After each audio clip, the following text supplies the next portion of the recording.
Hawaii prepares for the biggest football showdown in UH history Friday. There's word that next week's Warriors game against Washington is also sold out. Only 200 student tickets are left. Enjoy the ride, folks. The hype for Warrior football is at an all-time high.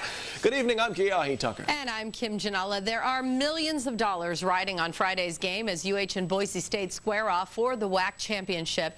But before the first snap, crews from ESPN have to get Aloha Stadium ready, and this time they're using a whole new game plan. KGMB9's Tim Sakahara was there and joins us with the details. Kim, for ESPN, every Friday night means a new stadium and new challenges. And in Hawaii, it's especially difficult because the satellite trucks here aren't in HD, which means ESPN has to improvise. Setting up for a nationally televised game is no small task. Countless plugs are used and thousands of feet of cable are run. Crews pull out everything from high-tech machinery to low-tech clothespins, all to bring the excitement to your living room. I really like Hawaii's chances. We shot you guys this game last week. We were in Nevada, and it was our funnest game, probably one of the top 3 best games we've ever done. So if it's anything like that, we're in for a great game. This is our 3rd game with them this year, and every game it's been exciting. They've barely gotten out alive, but they've managed to, and they're really looking like a team that could be a BCS contender. On Friday, they'll be doing things a bit different. Usually they use a big satellite truck, but for this game, all the equipment came in suitcases to set up a mobile studio in the Aloha Stadium parking lot. This would entail us putting one piece after another, like building blocks, building it all up and patching it all in. It's enough work to make your head spin, but there's actually much more that goes into getting the game on the air. Well, look at this booth here.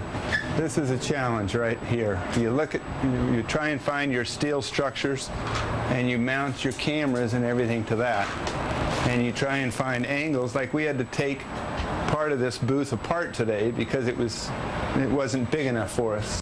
It's all worth it come kickoff, and the crew is predicting good things for Hawaii. I believe Hawaii's going to kick some butt here on the islands. Hopefully Hawaii wins, so mahalo everybody out here, right? So. Yeah, ESPN knows what audience they're speaking to. In all, it takes about 75 people to get all the work done, and they are from all over the country, including Denver and New York, places that are getting very cold right now, so they certainly don't mind coming to Hawaii to do a game.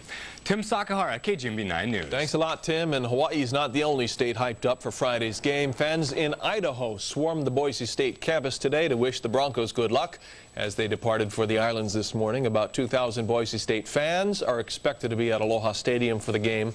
The team's head coach is already preparing his players for a rowdy crowd. Liz will have more on that later in sports. A quick note about parking at Aloha Stadium. The lots are opening early tomorrow, but vehicles will not be allowed to line up overnight.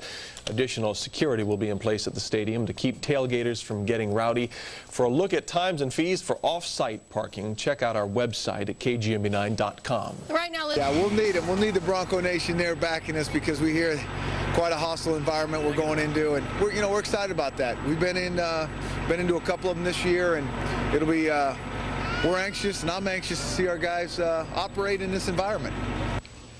While the Broncos were en route for the islands today, the Warriors were wrapping up practice in Manoa this morning. And believe me, the pressure is on. None of the local TV stations got their scheduled interview with quarterback Colt Brennan today. Usually Wednesdays are the Heisman hopefuls' one shot with the media, but head coach June Jones decided it was too close to the game for it to be done, being that it's a short week. But even without him saying it, word is Brennan's happy to be returning for this game as the Warriors' starting quarterback. As for his history with the Broncos, here's Colt by the numbers versus Boise State the past 2 years. The last time the Broncos were here in 2005, Colt threw for 426 yards and 4 touchdowns. Back in Boise last year, Colt threw for even less yards with 1 more TD. The WAC's top pass rush defense also has 4 sacks on him in 2 meetings. After practice today, Coach Jones made an appearance on national TV for the Jim Rohn is Burning show on ESPN. On the show, Jones was asked what he thought if Hawaii was to win all its game and still not get into a BCS bowl. What do they have to do, Coach, to fix the system? Well, I'm not sure what. It's kind of frustrating. We've won 20 of our last 21 football games, and you ought to try going on the road from here and going 3 time zones. We leave on a Wednesday afternoon, get to our next stop at noon on Thursday, and then get up and play a football game. These kids are pretty amazing what they've overcome, and it doesn't matter who you're playing, which Michigan has found out, and a lot of upsets this year. Just to win is hard. Yes, BCS standings along with the WAC title are on the line. Broncos lead the overall series 6-2. Friday's game kicks off early at 4:05, and Warrior fans are encouraged to wear green. It doesn't get any bigger for your program than a sellout crowd. Your first one of the season, by the way. ESPN2 and the Broncos coming to town. Yeah, no, this is kind of what we had been hoping for to happen. We kind of saw these last 2 games, and we're hoping we could get to those games, knowing they would be on national TV with opportunity to do something special, and that's where we're at. I hope you're all having a pleasant evening. Warriors head football coach June Jones was a guest on ESPN's Jim Rome show this morning, helping hype Hawaii's big showdown Friday with 5-time defending WAC champion Boise State. You're 15th in the BCS standings. Do they have it right? Should you be 15th? Well, I'm not sure what. It's kind of frustrating. We've won 20 of our last 21 football games, and just to win is hard. And these kids deserve better than what they've received.